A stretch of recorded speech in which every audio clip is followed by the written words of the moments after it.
صبر کا لفظ بہت زیادہ استعمال تو ہوتا ہے لیکن بہت ہی کم سمجھا جاتا ہے۔ صبر کا مطلب سمجھتے ہیں کہ برداشت کر لینا، جبکہ میں کہتا ہوں اپنے آپ کو سنبھالنا اور خود کو سنبھالنا سیکھ جانا، یہ صبر ہے۔ زندگی میں جب کسی مشکل وقت کا سامنا ہو اور ہمیں اپنی لائف میں کوئی راستہ یا کوئی سہارا نظر نہ آ رہا ہو، اور ہمیں یوں محسوس ہو کہ اب ہمارا کوئی ہے ہی نہیں کہ جو ہماری مدد کے لیے ہمارے پاس آ جائے، یا جو ہمیں کچھ ہماری مدد کر دے، یا ہماری ضرورت کو پورا کر دے، یا ہمارے دل کے احساس کو سمجھے، ہماری ضرورت کو سمجھے اور ہماری ضرورت کو پورا کر دے، اگر ایسا وقت نظر آئے تو اس وقت ہے اپنے آپ کو سنبھال لو،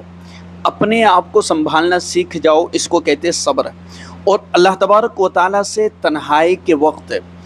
تنہائی میں بیٹھ کر کے اور اللہ سے عاجزی کے ساتھ یہ باتیں کرنا اور انکساری کے ساتھ یہ باتیں کرنا کہ اللہ، یہ ساری چیزیں اب میرے لیے برداشت سے باہر ہو چکی ہے، میں اپنے آپ کو سنبھال نہیں پا رہا ہوں، میرا ایمان خطرے میں ہے، میرا یقین خطرے میں ہے، میری جان خطرے میں ہے، میری عزت خطرے میں ہے، میرا مال خطرے میں ہے، یعنی کسی طریقے سے میں اپنے آپ کو اب سنبھال نہیں پا رہا ہوں، آپ میری مدد کے لیے آ جائیے، آپ میری مدد فرمائیے۔ اور بالکل آپ تو جو ہے ہر ایک انسان کی مدد کرنے والے ہیں، اور آپ نے یہ حکم فرمایا ہے کہ مجھ سے مانگو میں تمہاری دعائیں قبول کروں گا۔ تو یہ جو صبر ہے نا، یہ بڑا زبردست لفظ ہے۔ تو یہ 7 چیزیں میں آج آپ کو سمجھاؤں گا، ان کو سمجھ لینا ہے اپنی زندگی میں، اور یقین جانیے کہ آپ کو بہت زیادہ ہمت اور حوصلہ اور سکون ملے گا ان باتوں کو سن کر کے۔ اور انسان کی دوسری جو سب سے بڑی کمزوری ہے وہ یہ کہ وہ ہر چیز اپنے وقت پر چاہتا ہے، مگر ایک مومن جانتا ہے کہ اللہ کی تقدیر میں کبھی غلطی نہیں ہوتی۔ یہ بات بالکل ٹھیک ہے۔ اگر آپ ذرا اپنی زندگی میں جھانکیں تو آپ کو کم از کم 5 ایسے لمحات ملیں گے جب آپ نے کسی چیز کے لیے بے چینی محسوس کی ہوگی، شاید نوکری کا انتظار، شادی کا فیصلہ، یا کسی بیماری سے چھٹکارا۔ ہم انسان وقت کے پابند ہے، جبکہ اللہ تبارک و تعالی وقت کا مالک ہے۔ یہاں سب سے بڑا دھوکہ یہ ہے کہ ہم یہ سمجھ بیٹھتے ہیں کہ دیر کا مطلب ہے انکار،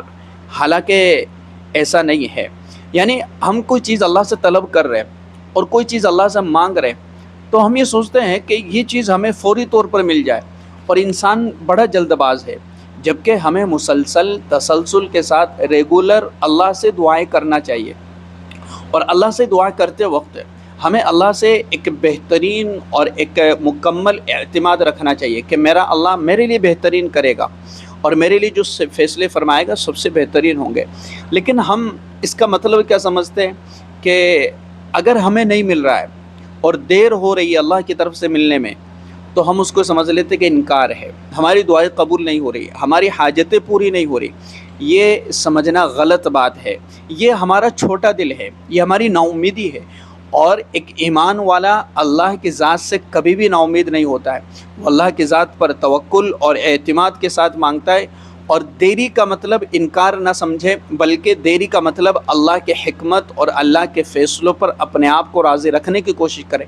کہ میرا اللہ میرے لیے دیر کر رہا ہے، تو ہو سکتا ہے کہ جو چیز میں اللہ سے طلب کر رہا ہوں وہ میری نظر میں تو بڑی بہترین اور بڑی خوبصورت نظر آ رہی ہے، لیکن اللہ میرے لیے اس چیز کو مجھ سے ٹالنا چاہتا ہے۔ اللہ نہیں چاہتا ہے کہ یہ کام اور یہ چیز میرے لیے ہو جائے، یعنی اللہ کی حکمت اور اللہ کی نظر میں ہمارے لیے وہ بہتر نہیں ہے، تو اللہ ہمیں وہ چیزیں نہیں دے رہا ہوتا ہے، وہ اللہ ہمارے لیے روک لیتا ہے تاکہ ہم بعد میں جا کر کے کسی پریشانی میں مبتلا اور کوئی وہ چیز ہمارے لیے پریشانی کا سبب نہ بن جائے۔ اچھا، ایک ہمیں قرآن کریم ہمیں یقین دلاتا ہے، اور ہو سکتا ہے کہ تم کسی چیز کو ناپسند کرو حالانکہ وہ تمہارے لیے بہتر ہو۔ یہ آیت صرف ایک نصیحت نہیں ہے بلکہ ایک حقیقت ہے۔ ہماری سمجھ سے باہر ہوتی کچھ چیزیں اور ہم سمجھ نہیں پا رہے ہوتے، ہم اللہ کے قرآن کو پڑھیں گے اور سمجھیں گے اور اس پر غور و فکر کریں گے اور اللہ کے حکمت اور اللہ کے فیصلوں کو سمجھنے کی کوشش کریں گے، تو ہمیں وہ ساری چیزیں حقیقت کے ساتھ نظر آئے گی۔ کل ایک شخص کا یا کسی خاتون کا کمنٹ آیا تھا کہ مجھے اپنی لائف میں جب بھی کوئی ملتا ہے تو وہ دھوکہ دے کر کے چلا جاتا ہے، اور پھر میں نے کچھ باتیں ان کو بتلائی تھی، کمنٹ ہی کے ذریعے سے رپلائی کیا تھا میں نے کہ اگر آپ کسی کو اپنی نکاح کے لیے منتخب کرتے ہیں تو ظاہری اعتبار سے باتوں میں بڑی دلچسپی نظر آ رہی ہوتی ہے اور بڑے بڑے وعدے کر رہے ہوتے ہیں۔ ایسی صورتحال میں آپ اپنی حکمت اور اپنے فیصلوں پر صحیح فیصلہ نہیں کر پاتے، جس کی وجہ سے بعد میں بڑا نقصان اٹھانا پڑتا ہے۔ اس لیے جب بھی ہم اپنی زندگی میں کوئی کام کرنا چاہتے ہیں اور کوئی اپنی زندگی میں بہتر قدم اٹھانا چاہتے ہیں تو اللہ سے دعائیں کریں، کوشش اپنی رکھیں، اپنی حکمت اور جو ہے فیصلوں کو صحیح طریقے سے انجام دینے کے ساتھ اللہ کی رضا پر اپنے معاملات کو چھوڑ دیں۔ اور جب ہم اپنے معاملات کو اللہ کے رضا پر چھوڑ دیں گے تو ہمارے لیے جو کچھ بھی ہوگا بہتر ہوگا۔ اچھا، بہت سے لوگ بڑی جلد بازی مچاتے ہیں کہ ہمیں مل کیوں نہیں رہا ہے اور اللہ ہمیں دے کیوں نہیں رہا ہے۔ میں نے آپ کو بتلایا، سمجھا دیا کہ اللہ کی دیر کو انکار کبھی بھی نہ سمجھے، بلکہ اللہ کی جو دیر ہے وہ انکار نہیں ہے، بلکہ ہمارے لیے بہترین فیصلے ہونے والے ہیں۔ اس چیز پر ہمارا یقین ہونا چاہیے۔ اچھا، توکل، اس کا اثر ہمیں رکھنا ہے کہ جب بندہ اللہ پر بھروسہ کرتا ہے، توکل کرتا ہے، اعتماد کرتا ہے تو اس کے دل سے خوف کم ہونے لگتا ہے۔ یہ انتہائی ایک اہم نقطہ ہے جو ہمیں نظر رکھنا چاہیے، سامنے رکھنا چاہیے کہ جب ہم کسی انسان پر بھروسہ کرتے اور توکل کرتے اور اعتماد کرتے تو ایسی صورتحال میں اکثر ڈر لگا رہتا ہے کہ وہ مایوس کر دے گا، لیکن جب بھروسہ اللہ پر توکل ہو تو دل میں ایک عجیب سی امن اور ایک عجیب سی کیفیت اور دل میں ایک سکون اور ایک اطمینان ہوتا ہے، کیونکہ اللہ تبارک و تعالی کبھی بھی